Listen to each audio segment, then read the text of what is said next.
In our town, there is a woman people often see sitting near the abandoned petrol station at night. Her hair is always messy. Sometimes she sings strange songs. Sometimes she laughs alone while staring at the road. Children run away when they see her.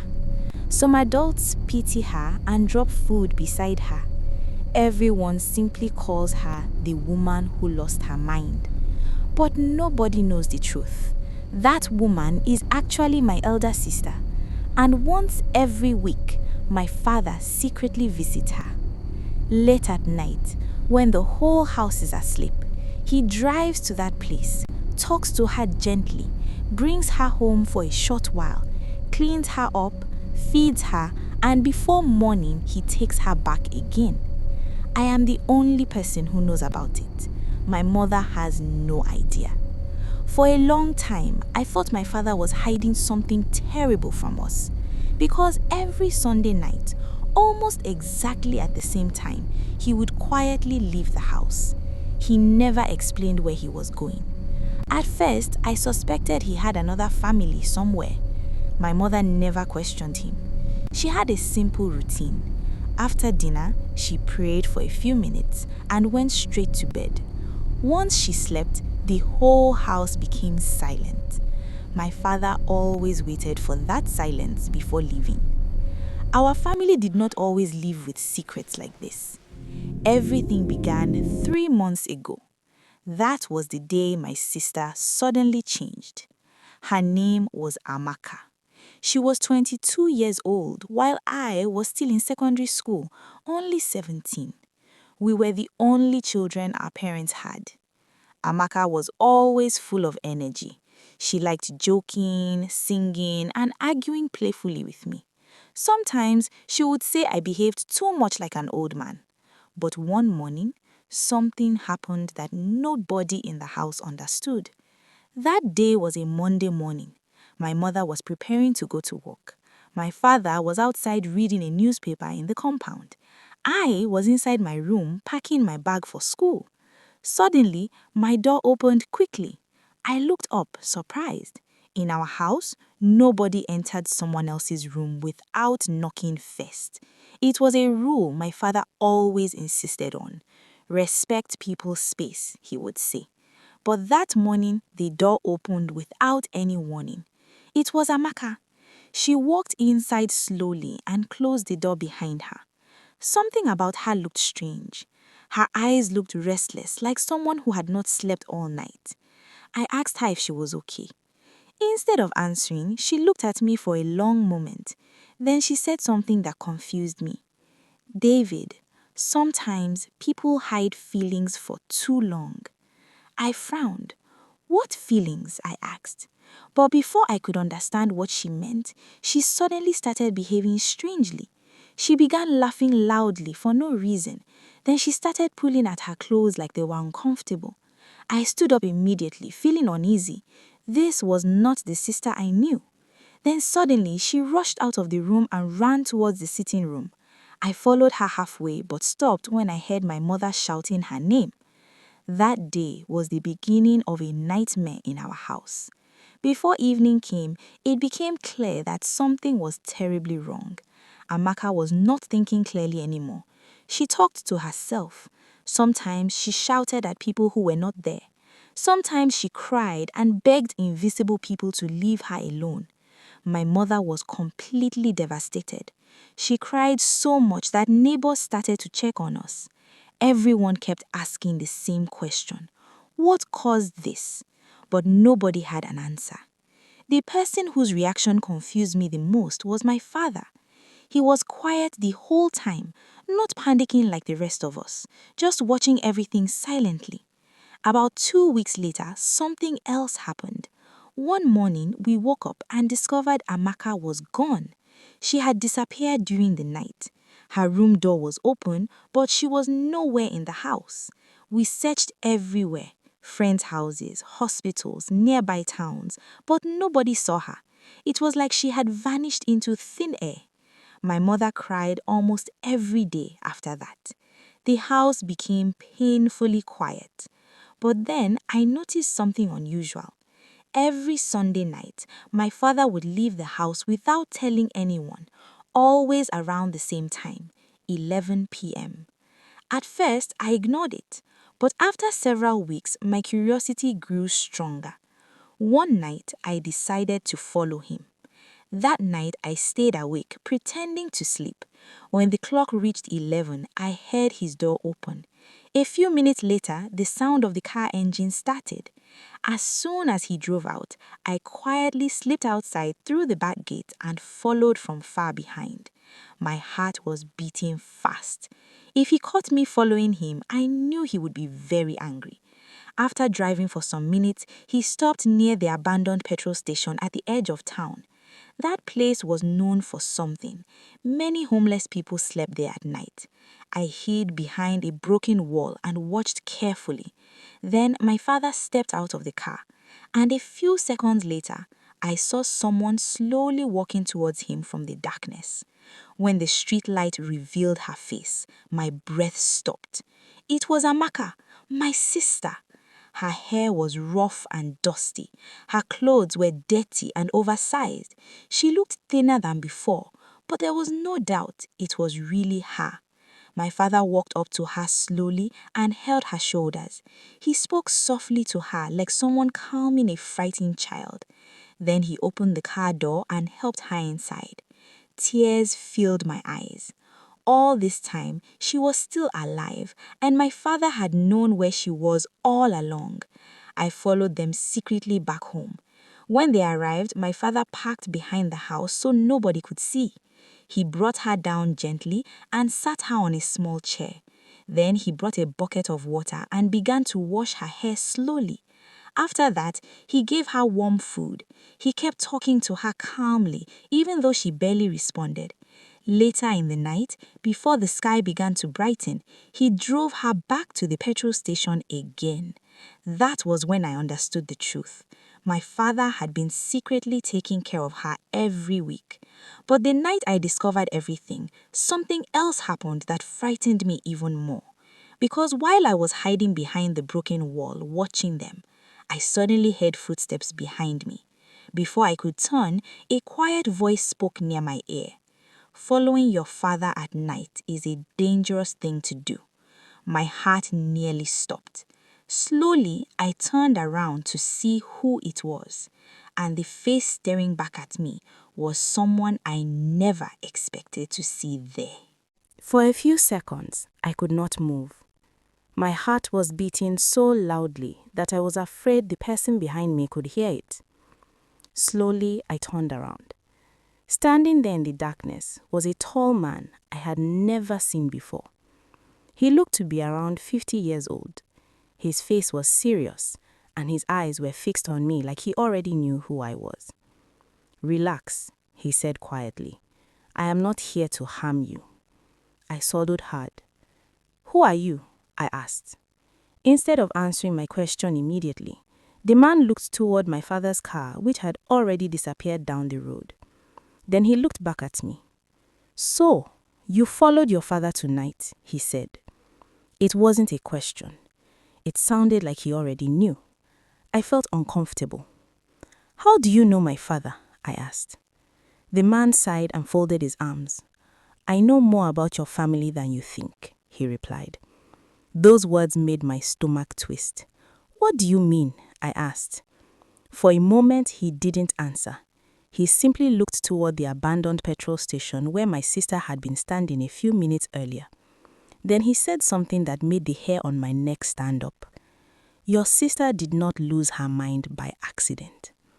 My eyes widened. What are you talking about? I asked quickly.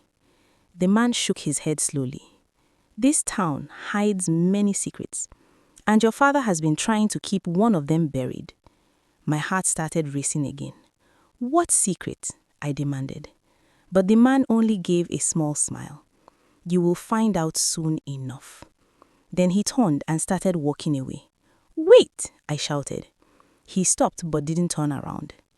If you know something about my sister, you have to tell me, I said. The man was silent for a few seconds. Finally, he spoke again. "Your father is not the man you think he is." Those words echoed in my head. Before I could say anything else, he continued walking down the dark road until he disappeared. I stood there for a long time, trying to understand what had just happened. Nothing made sense anymore. Why would a stranger know about my sister? And what did he mean when he said my father was hiding something? My mind was full of questions as I slowly walked back home. When I reached the house, everything was quiet.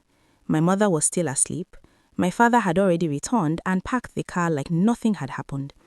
I went to my room, but sleep refused to come. All night, I kept thinking about what the man said. Your sister did not lose her mind by accident. Those words refused to leave my head. The next morning, I woke up feeling tired and confused. At breakfast, my father behaved like everything was normal. He drank his tea calmly and read the newspaper. Looking at him, it was hard to believe he was hiding anything, but I had seen everything with my own eyes the previous night. After breakfast, my mother left for work.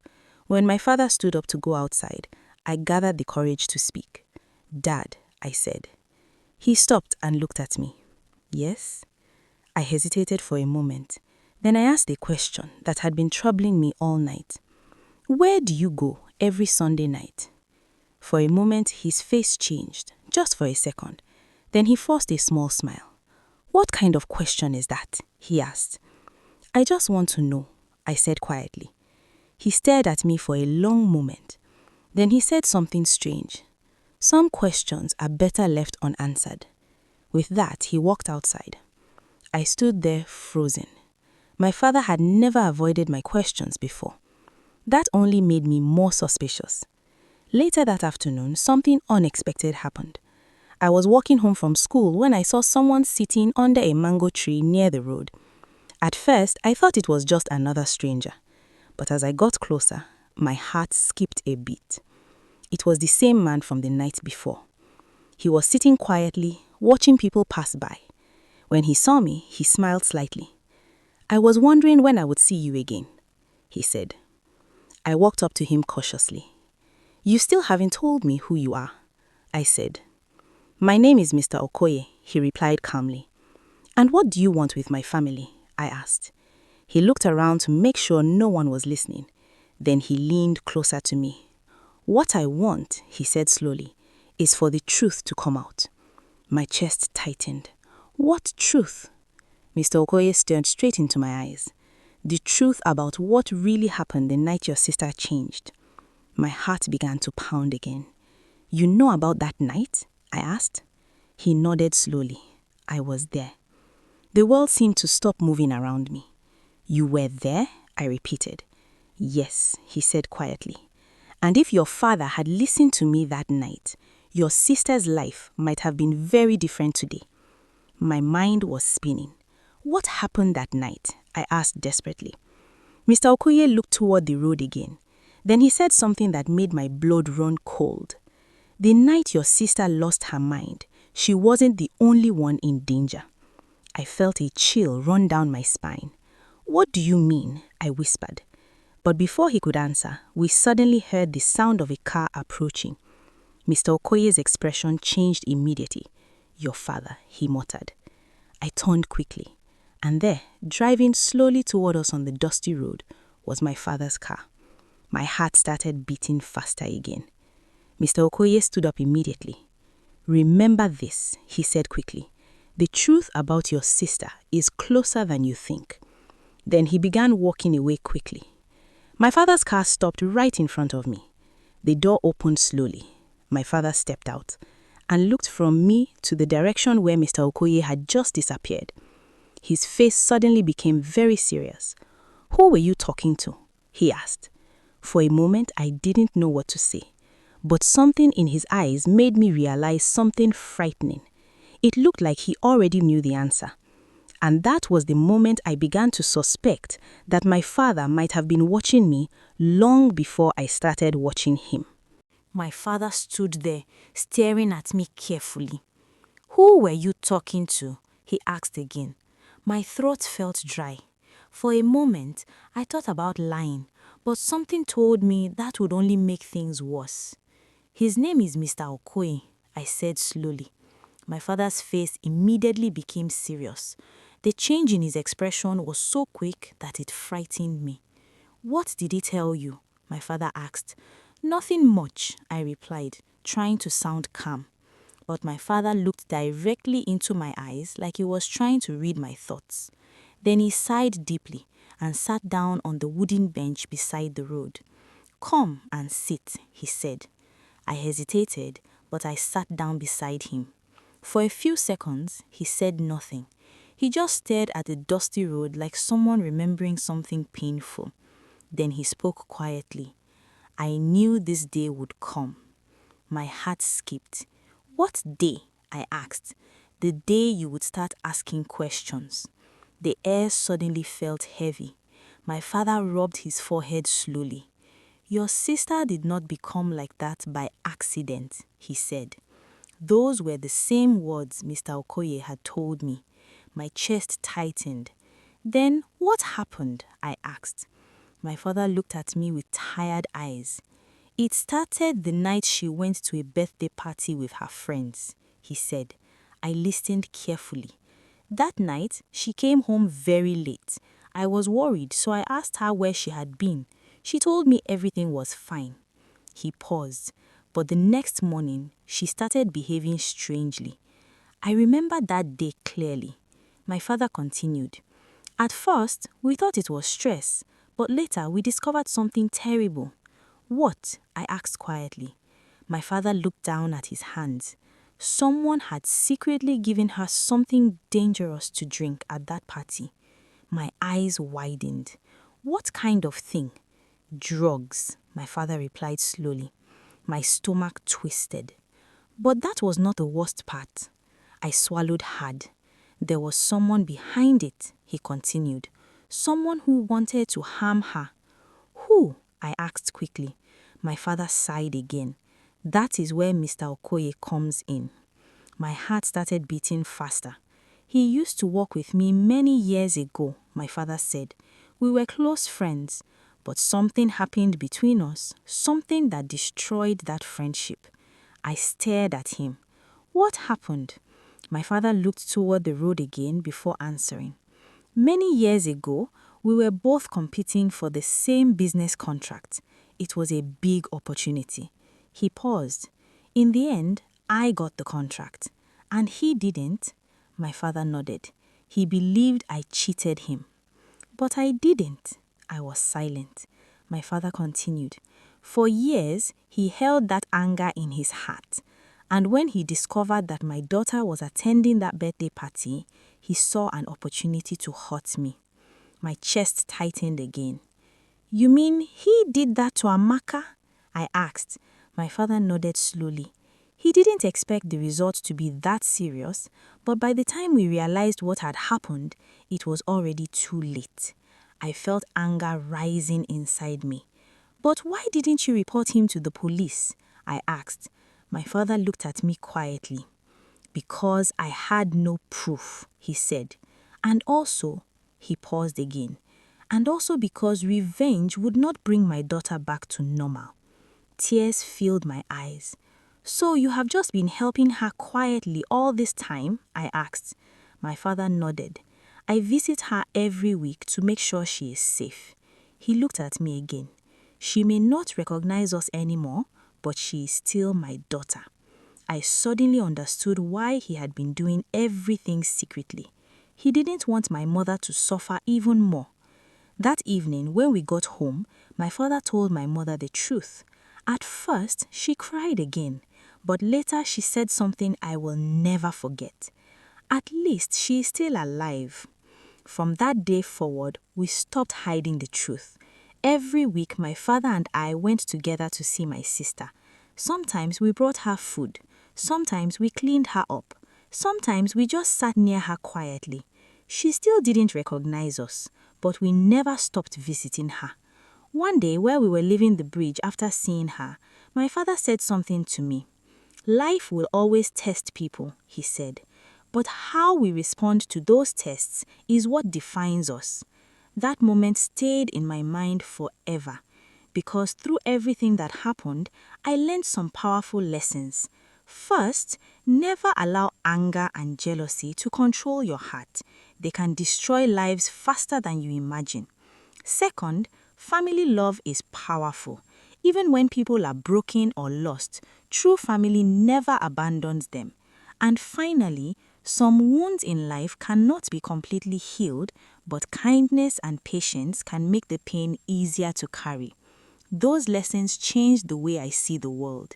And every time I pass that small bridge in our town, I remember that love sometimes means standing by someone even when the whole world has walked away.